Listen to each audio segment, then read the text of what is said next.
The night had no name, only a weight. Every breath felt like inhaling a darkness older than memory itself.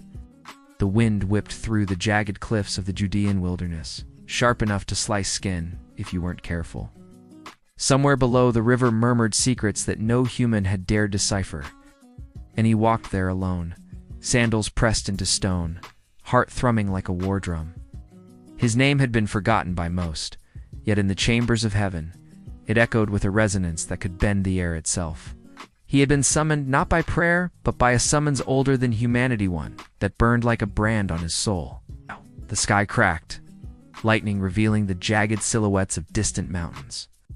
And in that flash he felt the gaze of something immense, something unmoved by fear, yet knowing the depth of all despair.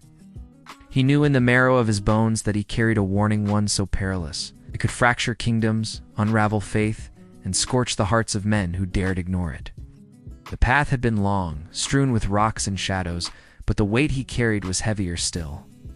Each step seemed to echo in a hollow world, as if creation itself listened, waiting for him to speak.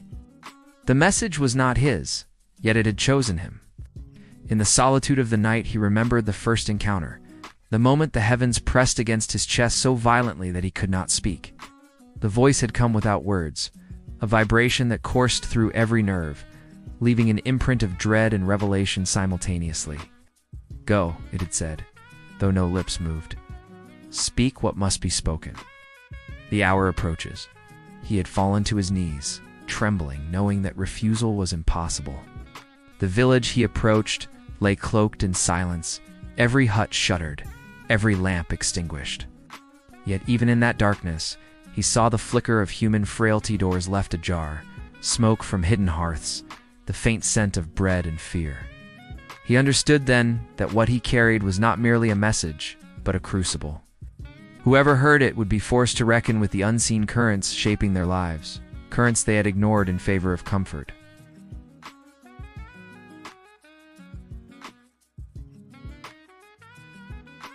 Angels, he had learned, did not wait politely.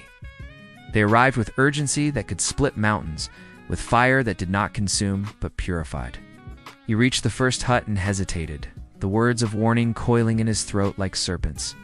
The man inside stirred, sleepless perhaps, or unnaturally attuned to what had begun long before he had drawn breath.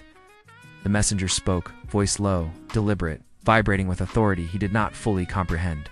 "He is coming," he said. The man blinked, confusion and fear layering his features like sediment. "The one who holds the scales of judgment, who balances mercy and wrath, will soon walk among you. Prepare, for the unready will not endure." The words struck like a bell tolling in the void, a resonance that made the walls tremble. They did not understand. How could they? He had walked among the prophets, had glimpsed the angels of death in Revelation, had witnessed the shaping of fate with his own eyes.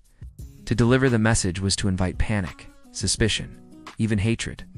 The first man recoiled, eyes wide with disbelief. Yet the messenger could feel the tremor beneath his denial. Fear is a language older than words.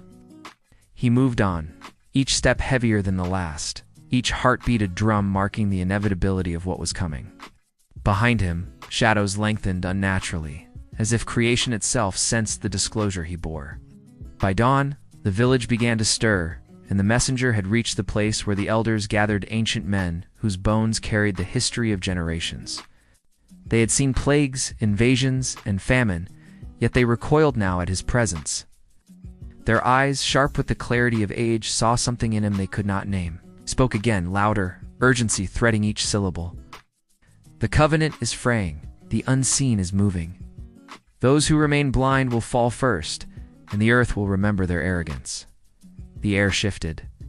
The wind carried a scent of fire, a premonition too precise to ignore. One elder whispered, almost to himself, "He speaks as one who has walked the corridors of eternity." They questioned him, of course. They always did. "By what authority do you speak?" they demanded, voices trembling.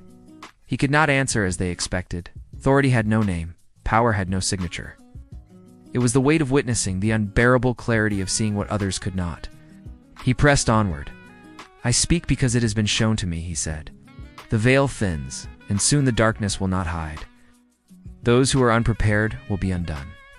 Those who listen and act may yet endure. The elders fell silent, and in that stillness, the messenger felt the first tremor of true despair, knowing that words, even spoken with the fire of revelation, often faltered against human stubbornness. Hours passed like centuries. The sun climbed, yet the air remained thick with tension. Children played at the edges of the village, oblivious to the tremors of fate pressing against the day. Women moved with quiet diligence, unaware that the balance of the cosmos brushed against their lives. And he, the unwilling herald, moved among them, delivering fragments of knowledge, each phrase a shard of something incomprehensible yet undeniable. In his mind, the images came unbidden, cities falling, rivers boiling, heavens opening. He had no desire to witness such things, yet he could not avert his gaze. To look away was to betray the summons, to betray the message. By nightfall, he reached the outer edges of the settlement, where the stone altar stood, abandoned and cracked. Here, the final revelation would be delivered. He climbed the steps slowly, the wind sharpening like a blade, carrying voices from beyond, whispering secrets older than the stars. He spoke the warning as if each word were a living thing, writhing and demanding acknowledgement. The hour is upon you. The unseen forces awaken, and the world will be measured not by strength or cunning, but by obedience to what has been revealed. The unfaithful will crumble. The faithful will be tested as never before. Heed this, for it is the last counsel that can spare you. Silence followed, a heavy, living silence that pressed against the chest, squeezing and reshaping the air. The messenger stood alone, the altar beneath his hands trembling, and for a moment he glimpsed the full weight of what he carried. This was no prophecy of abstract doom. This was immediate, personal, and inescapable. Those who had laughed, ignored, or doubted would soon feel the truth pierce their hearts. He fell to his knees, not in fear, but in exhaustion, for to carry a message of such magnitude was to shoulder eternity itself. And in that kneeling, the heavens opened in a flash of light and sound so vivid, so precise, that it seared memory into the soul. Voices came, layered and multitudinous, whispering and shouting in turn. The messenger understood, without a single word, that history itself watched. The warning had been given, yet whether it was received remained uncertain. He rose slowly, blood and sweat mixing, sand clinging to skin like a second layer. The village lay below, ignorant still, yet altered subtly, invisibly. The unseen had touched them. The scales had shifted, the covenant trembling. He left before the stars disappeared, walking the narrow paths that would lead him back to solitude. Each step echoed with memory, each shadow seemed to whisper fragments of the message he had spoken. He knew he would be called again, perhaps by another summons, perhaps by another voice, yet he understood this. To bear the message was not to guarantee salvation, but to reveal choice, to illuminate the hidden currents of reality that humans were too fragile, too blind to perceive. By the time he reached the cliffs, the wind had calmed, the river's murmur softening into lullaby. He paused, looking back at the village, now fully awake, carrying the invisible weight of what he had spoken. The first rays of dawn struck the mountains, and in that golden light he felt a strange peace, not of relief, but of completion. The message had been delivered. The impossible had been done. And yet deep in his bones, he knew the most dangerous part had only just begun. The reckoning that followed hearing the truth. He turned his gaze to the horizon, where shadows still clung stubbornly to crevices and valleys. Somewhere beyond the limits of human sight, the divine measured, waited, and recorded.